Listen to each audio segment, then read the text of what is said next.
safety and security for Americans of every race, religion, color, and creed.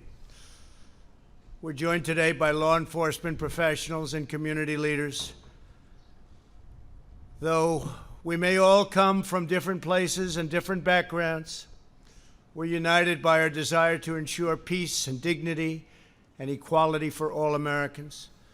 I've just concluded a meeting with incredible families, just incredible families that have been through so much. The families of Ahmaud Arbery, Botham Jean, Antoine Rose, Jamel Roberson, Adiana Jefferson, Michael Dean, Darius Tarver, Cameron Lamb, and Everett Palmer. These are incredible people, and it's so sad. Many of these families lost their loved ones in deadly interactions with police.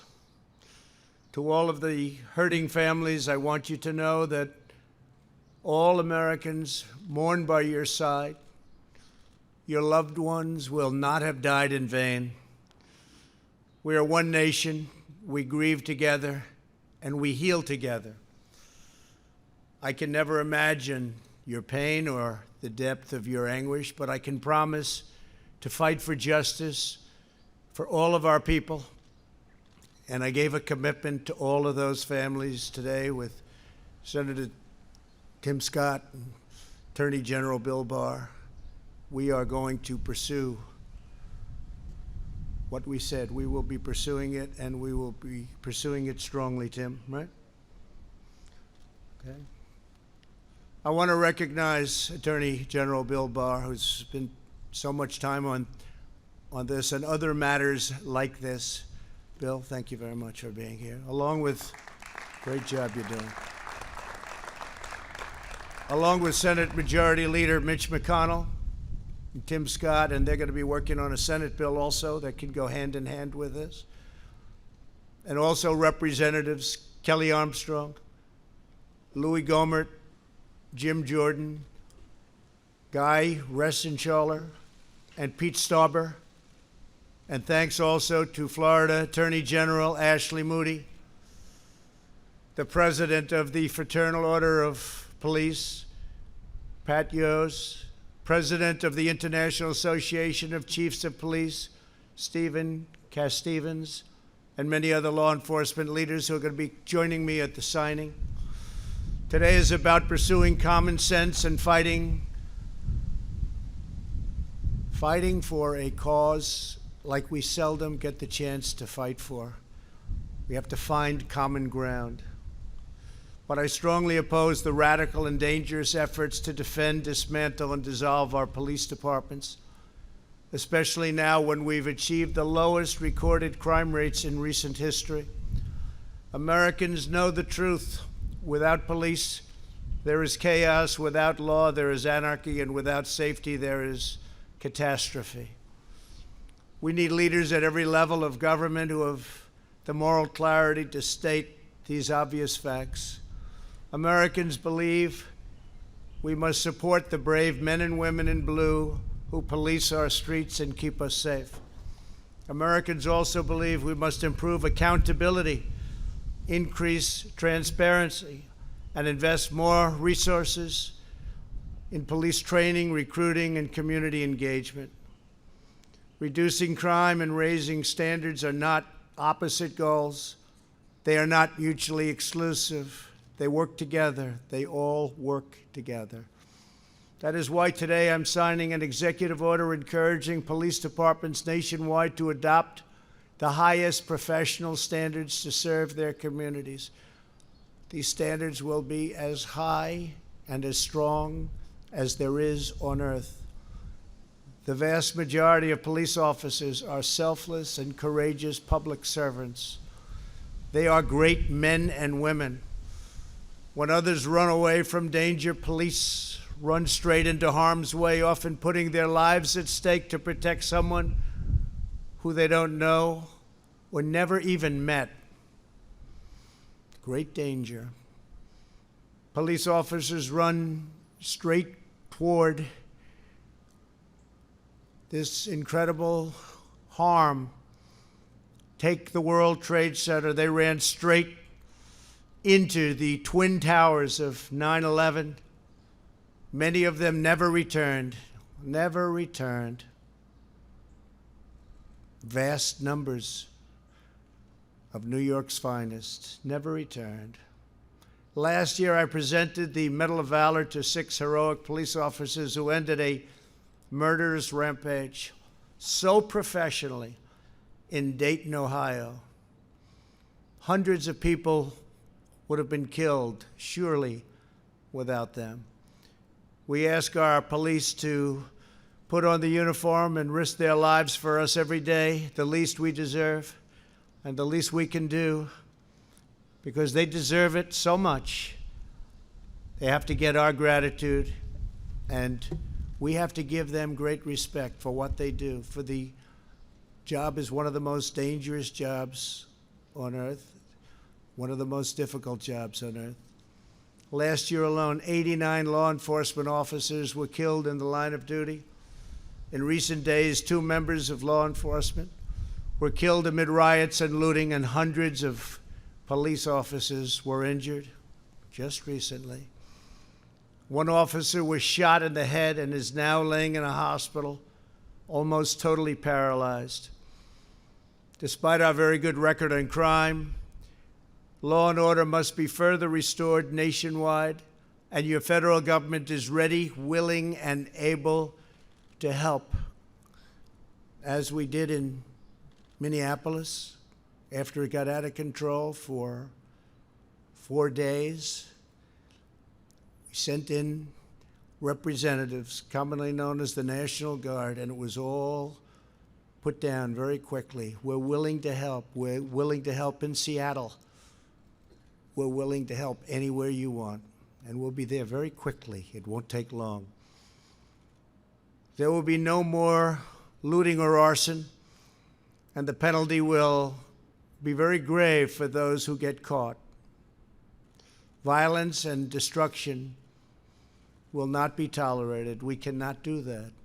The looters have no cause that they're fighting for, just trouble. Every day, police officers make great sacrifices to keep our communities secure and safe. In 2018, our police arrested nearly 12,000 people for murder, 25,000 people for rape, and nearly 1.5 million for assault. Very dangerous criminals. In many cases, local law enforcement is underfunded, understaffed, and undersupported. 47% of all murders in Chicago and 68% of all murders in Baltimore went without arrests last year. Americans want law and order. They demand law and order. They may not say it. They may not be talking about it, but that's what they want. Some of them don't even know that's what they want, but that's what they want. And they understand that when you remove the police, you hurt those who have the least the most. Nobody needs a strong, trustworthy police force more than those who live in distressed areas, and nobody is more opposed to the small number of bad police officers, and you have them. They're very tiny. I use the word tiny. It's a very small percentage, but you have them.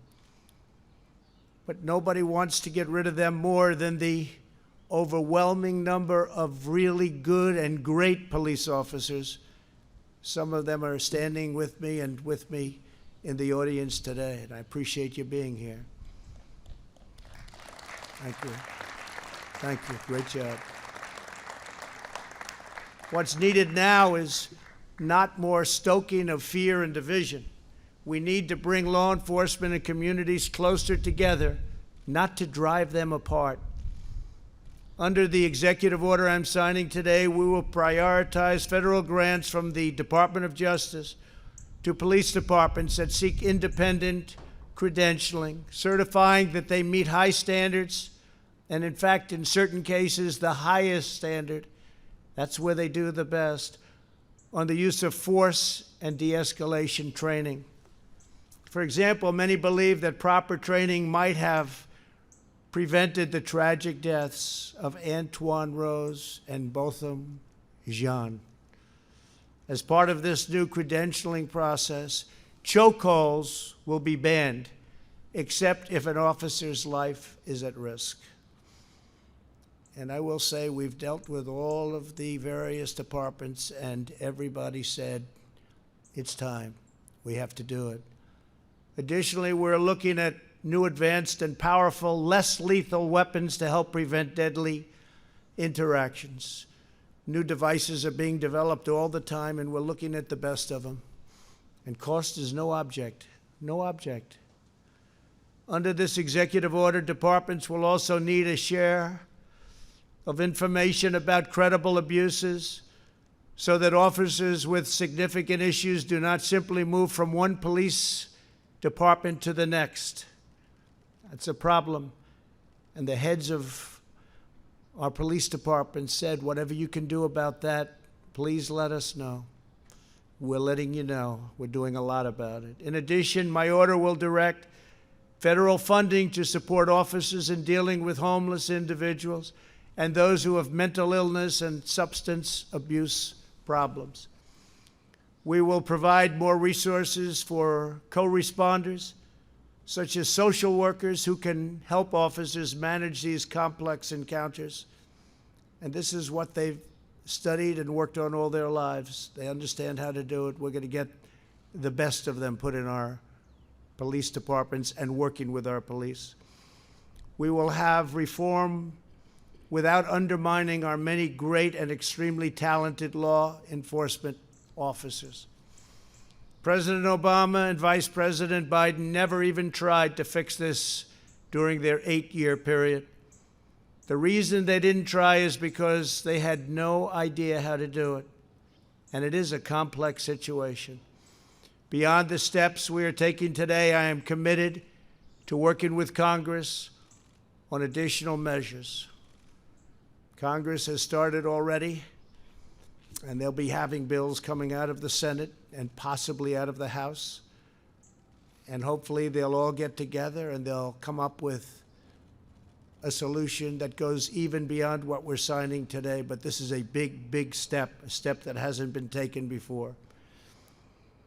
But in order to make real progress on public safety, we have to break old patterns of failure. Many of the same politicians now presenting themselves as the solution are the same ones who have failed for decades on schools, jobs, justice, and crime. They are all often, unfortunately, the same politicians running the cities and states where help is most needed. It's an attitude, and it's not working. Today's action is a big part of the solution to restoring, renewing, and rebuilding our communities. For the last 3.5 years, my administration has been focused on creating opportunity, fighting for equal justice, and truly delivering results. Nobody has ever delivered results like we've delivered. Nobody's come close. And we worked with some great people. We worked with fantastic people to get it done. We enacted landmark criminal justice reform, something that nobody else could get done.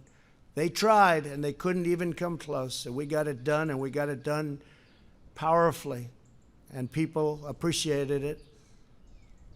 But it's something that, with all the work and all the talk for so many years, criminal justice reform, nobody else could get done. We secured permanent and record funding for HBCUs, that's historically black colleges and universities, numbers that they never thought were possible, and long-term financing, because they would come back to the White House. After my 3rd year, I said, why are you here again? Great people, about 42 people, the heads of black colleges, on universities, great people. They do such an incredible job. And I'd see them after the third year. I say, why are you doing this? We need money again. I said, don't we set it so you have like a 10-year program, a 5-year program? No, sir, for years and years, we've had to come back every single year. I said, well, the only bad thing about what I'm going to do is I'm going to give you long-term financing and I'm going to up the amount, but I won't get to see you anymore. So that's the bad part. But you can focus on education now instead of worrying about dealing with us in Washington.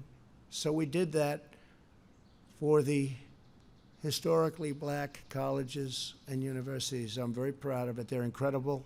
They're incredible people. Got to know a lot of the heads of those colleges. They do an unbelievable job and don't get the kind of notoriety that they should have. We expanded affordable options for better health care. We created opportunity zones with Senator Tim Scott. Brought it to me. We didn't know if we could get it past him, right? But we got it passed, and I think it's probably one of the great things that we've done in this administration. Tens of thousands of jobs, billions and billions of dollars being brought into areas and neighborhoods that would never, ever, ever be taken care of monetarily. Areas that didn't have 10 cents put in them for years and decades, and now people are investing, thriving, and the jobs have come back. We achieved the lowest black, Hispanic, and Asian unemployment rates in American history, and we will do it again. We'll do it again. We're fighting for school choice, which really is the civil rights of all time in this country. Frankly, school choice is the civil rights statement of the year, of the decade, and probably beyond, because all children have to have access to quality education. A child's zip code in America should never determine their future, and that's what was happening. So we're very, very strong on school choice, and I hope everybody remembers that. And it's happening. It's already happened, but it's happening. We have tremendous opposition from people that know they shouldn't be opposing it. School choice. All children deserve equal opportunity because we are all made equal by God. So true. A great jobs market and thriving economy is probably the best thing that we can do to help the black, Hispanic, Asian communities. We saw that just recently prior to the virus that came in from China just a few months ago. What a horrible thing it was all over the world, 188 countries now. And I just want to say we've done incredibly well. We're doing well. Things are happening that nobody can even believe. Our country is opening up, and it's opening up rapidly. We had the best unemployment and employment. We had best unemployment and employment numbers. Think of that. In the history of our country, we're up to almost 160 million people working. There was never anything even close. And that's for almost every group, including black, Hispanic, Asian, women, young people, old people, young people without a high school diploma. Every group. Everybody was thrilled. Everybody had just about high-paying jobs. Our country was never in a better position, and we were planning on massive growth. It was happening. It was already there, including big salary increases, which were already taking place for the last 2.5 years. Big, big increases, record increases. Nobody's seen anything like it. And then we got hit by the virus, along with the rest of the world, and now I'm building it up again. Here we go again. But I'm building it up again, and it's moving fast, and it will be even better than before, because we also learned it will be better than before. Jobs are rapidly coming back, and retail sales that were just announced 2 hours ago, just a little while ago, they're up a staggering 17.7%. Amazing. The projection was anywhere from 6 to 8%. We're up 17.7%. And what does that mean? The stock market went through the roof. These good numbers, they drove it up to a level that we're almost at the same level. Hard to believe. We're getting very close to the level we were before the pandemic and before all of the things that you've seen happened. That's a great thing, because ultimately it's about jobs. It's about, the government can never do anything like a great job for a person where they look forward to getting up in the morning and going to work and getting a much bigger check than they could ever get otherwise. Today and over the last 60 days, we've had one of the biggest stock market increases in the history of the stock markets. And 2 weeks ago, the 50-day increase was the single biggest. Unless my formula is tampered with, we will soon be in a stronger position than we were before the plague came in from China. When the numbers reach the point that I know they will, there will again be a great unity and a great spirit in our country. People will have that job back that they might have lost. They'll be making even more money than they did before. We have some brilliant people working with me, and we put it together. We did it once, and we're very easily doing it again. We're way ahead of schedule. You'll see that. You'll see the third quarter numbers will be very good. You'll see fourth quarter will be really good, and you'll see next year will be one of the best economic years this country has ever had.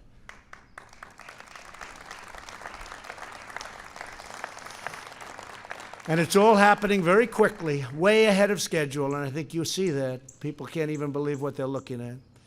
But on top of all of that, before the end of the year, I predict we will have a very successful vaccine, therapeutic, and cure.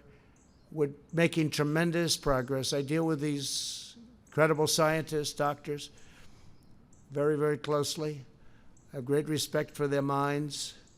And they have come up with things, and they've come up with many other cures and therapeutics over the years. These are the people, the best, the smartest, the most brilliant anywhere. And they've come up with the AIDS vaccine. They've come up with, or the AIDS, and as you know, there's various things, and now various companies are involved. But the therapeutic for AIDS was a death sentence. And now people live a life with a pill. It's an incredible thing. The Ebola vaccine and others, these are the people that have done it, or these are the people that have been around it, and they're all competing. It's an incredible thing. All of these brilliant firms, labs, companies are competing, and I will tell you, we're very far advanced. We've already started tests and trials. So I think we're going to have a very, very good answer to that very, very soon. I always say, even without it, it goes away. But if we had the vaccine, and we will, if we had therapeutic or cure, one thing sort of blends into the other, it will be a fantastic day. And I think that's going to happen, and it's going to happen very soon. Americans can achieve anything when we work together as one national family. To go forward, we must seek cooperation, not confrontation. We must build upon our heritage, not tear it down. And we must cherish the principles of America's founding as we strive to deliver safe, beautiful, elegant justice and liberty for all. I'd like now to invite our great friends, because they are our great friends from law enforcement, the officers representing their groups, to come up as I sign a very important executive order. And we're asking Mitch and Tim and all of the people that are here from Congress to go back and see if they can get something done. I see Louis and Jim Jordan. We're all here, a lot of our representatives from Congress and the Senate. If they can go back and add to what we're signing today, it'll be a big moment. It'll be a big moment. But this is a tremendous step. This is a step that Could have been taken years ago, but people chose not to do that, and that was, in my opinion, a big mistake. Could have solved a lot of the problems that we have now. So if I could, law enforcement, if you could come forward. We've had the, please come up. We've had the endorsement of the Federal Law Enforcement Officers Association, the Fraternal Order of Police, International Association of Chiefs of Police, International Union of Police Associations, Major County Sheriffs of America Association, National Association of Police Organizations, National District Attorneys Association, National Sheriffs Association, Sergeants Benevolent Association, and many others. They've worked on this with me and my team. Have been fantastic. I want to thank my team. What a team it is. And we've taken very much into mind what they are saying, because these are the people that keep us safe, and they've done an incredible job. Thank you all very much. Thank you.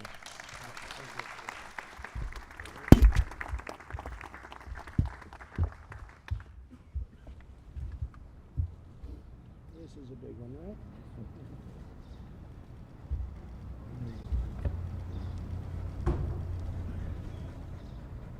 You've seen that signature, right? Okay, hold on. Yeah, good, good, good. Great job, Mr. President.